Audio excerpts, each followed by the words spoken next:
কোরআন যে পড়ায় আর যে পড়ে তাদেরকে নবী দুনিয়ার সর্বোত্তম ব্যক্তি বলছে। কোরআন যে পড়ে আর যে পড়ায় তাদেরকে দুনিয়ার সর্বোত্তম ব্যক্তি বলছে। এই তিরমিজি শরীফের আগের হাদিসটা 2909 নম্বর হাদিস।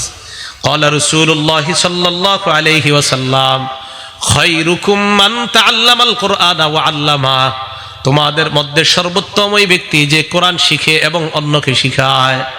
এলাকার ছোট্ট ছোট্ট মক্তবের মধ্যে উস্তাদরা ছাত্রদেরকে পড়ায়, বলো আলিফ, ছাত্র পড়ে আলিফ, বলো বা, ছাত্র পড়ে বা, বলো 2 নুক্তাওয়ালা কফ, ছাত্র পড়ে 2 নুক্তাওয়ালা কফ। এই যে উস্তাদ পড়ে আর ছাত্র পড়ে, উস্তাদ পড়ায় আর ছাত্র পড়ে, আল্লাহ নবীর ভাষায় নবী বলেন আমি তোমাদেরকে দুনিয়ার সর্বোত্তম ব্যক্তি বলে ঘোষণা করলাম। আপনি মানেন আর না মানেন, রসুলের কথা এটা মানতেই হবে।